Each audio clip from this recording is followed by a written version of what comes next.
মা বাপ কি কম জিনিস গা? তারা প্রসন্ন না হলে ধর্ম টর্ম কিছুই হয় না।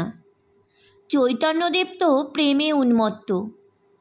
তবু সন্ন্যাসের আগে কতদিন ধরে মাকে বোঝান, বললেন, মা, আমি মাঝে মাঝে এসে তোমাকে দেখা দেব। মাস্টারের প্রতি তিরস্কার করিতে করিতে ঠাকুর শ্রী রামকৃষ্ণ বলছেন, আর তোমায় বলি, বাপ মা মানুষ করলে, এখন কত ছেলেপুলেও হলো, মাগ নিয়ে বেরিয়ে আসা। বাপ মাকে ফাঁকি দিয়ে ছেলে মাগ নিয়ে বাউল বৈষ্ণবী সেজে বেড়ায়। তোমার বাপের অভাব নাই বলে, তা না হলে আমি বলতুম ধিক। কতগুলি ঋণ আছে, দেব ঋণ, ঋষি ঋণ, আবার মাতৃ ঋণ, পিতৃ ঋণ, স্ত্রী ঋণ। মা বাপের ঋণ পরিশোধ না করলে কোনো কাজই হয় না। স্ত্রীর কাছেও ঋণ আছে। হরিশ স্ত্রীকে ত্যাগ করে এখানে এসে রয়েছে। যদি তার স্ত্রীর খাবার জোগাড় না থাকতো তাহলে বলতুম ঢ্যামনা শালা। জ্ঞানের পর ওই স্ত্রীকে দেখবে সাক্ষাৎ ভগবতী।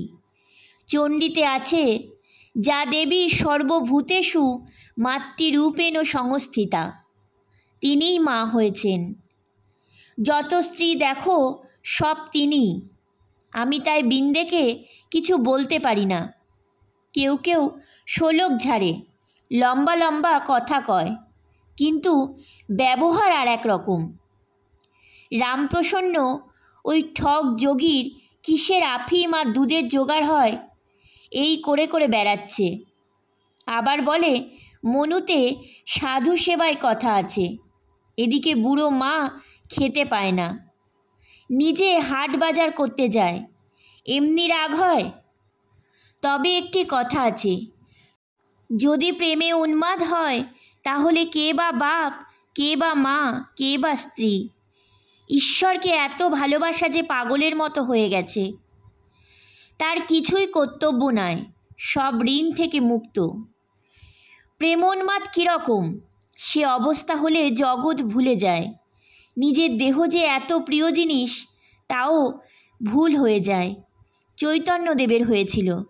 সাগরে ঝাঁপ দিয়ে পড়লেন।